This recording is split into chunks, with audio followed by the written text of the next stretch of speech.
UNEB examination results. Ekitongole ky'ebigezo wano mu ggwanga ki Uganda National Examinations Board kifulumiza ebyava mu bigezo by'abayizi abaatuula senior ey'omukaaga omwaka oguwedde okusinziira mu maka agobwa Pulezidenti Nakasero. Congratulations to you all as a ministry, and I say congratulations to Uganda.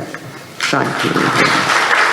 Abayizi awamu abeewandiisa okutuula ebigezo bino baali 16,664 nga ku bano abayizi 16,105,172 be baasobola okubituula ng'era wano UNEB eraze okweyongera kw'abayizi abeewandiisa okukola ebigezo bino ebya siniya ey'omukaaga ku bitundu 17.2 ku buli 100 bw'ogeraageranya n'abeewandiisa okutuula omwaka guli ogwa 2024 abaali 14,119 This is an increase of 24,404 candidates.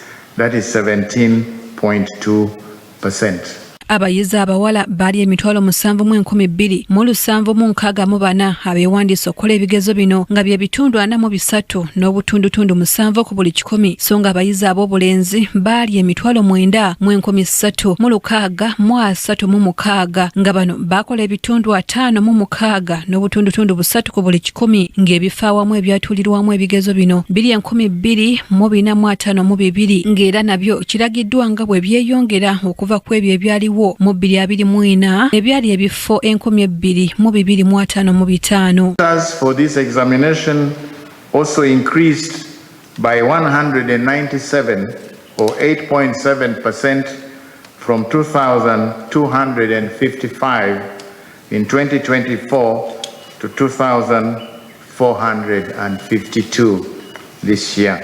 Abasibe abaatuula ebigezo mu kkomera eruzira bali 7 nga 66 basajja ng'ate abakazi bali 4 ng'era n'omuwendo ogw'abano gweyongeddeko okuva ku babituula mu 2024 abaali 49 ng'era ku olwo 46 baali basajja ng'ate abakazi bo baali 3 abaliko obulemu bali 504 nga 274 balenzi ng'ate 266 bawala ng'era ne bano nabo beeyongeddeko okuva ku bayizi 437 abaatuula ebigezo bya 2024 abayizi 4,227 baali bankola ya bonna basome nga bye bitundu 25 n'obutundutundu bonna ku buli 100 ku baatuula bonna ku ngeri abayizi gye baakozeemu abayizi 8,896 baafunye principal pass 3 ate ab'ebbiri bali 4,385 ate ab'emu bali 3,138 abayiseeko subsidiary emu bali 1,852 ate bo 1,891 ne babeera nga baagudde n'enkoona ne zinywa okutwaliza awamu UNEB eraze ng'abayizi abakola ebitundu 98 n'obutundutundu 9 ku buli 100 bwe baafunye ebyetaago eby'okufuna satifikeeti ey'ekitongole kino ng'era abayizi 11,392 bye bitundu 68 n'obutundutundu 6 ku buli 100 baafunye obubonero bubatwala ku yunivasite okusoma nga bo 14,529 nga bano baakola ebitundu 87 n'obutundutundu 9 balina obusobozi obweyongerayo ku matendekero aga waggulu ku mutendera ogwa diploma.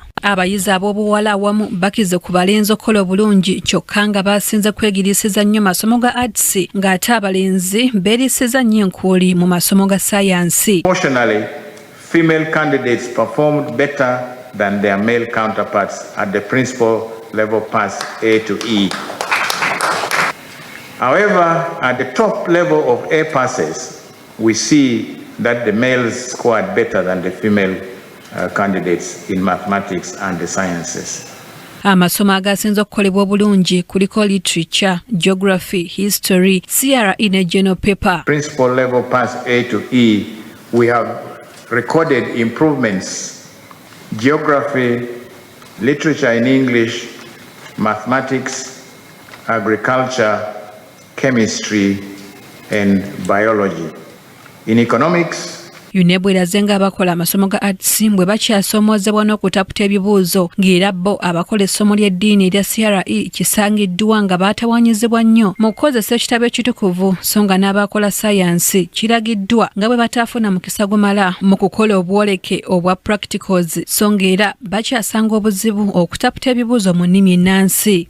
In religious education, application-based tasks, especially those that require connections of the teachings in the holy books, that is the Holy Quran and the Holy Bible, in everyday life situations continue to present a consistent problem. In the sciences, the general problems of inadequate practical exposure continue to impact performance. Wrong interpretation of experimental procedure leading to wrong data. Ssaabawandiisi wa UNEB Dan Nokoracho Dong ategeezezza minisita w'ebyenjigiriza n'emizannyo Janet Kataha Museveni ng'omuze ogw'okoppa ebigezo bwe gugenze gukendeera nga ku bifo byonna ebyatuulwamu ebigezo omwaka oguwedde 2024 agamba nti baafuna okwemulugunya okuva mu bifo 47 byokka. Cases of malpractice at this level have remained quite low. Cases were reported from only 47 centers out of 2,452. And these involved also only 351 or 0.2% of total candidature. John Maido ne Kabaga Mary Rose be bakusakidde eggulire lino ku KTV amalindirire TV. Bigezo by'abayizi ebya senior ey'omukaaga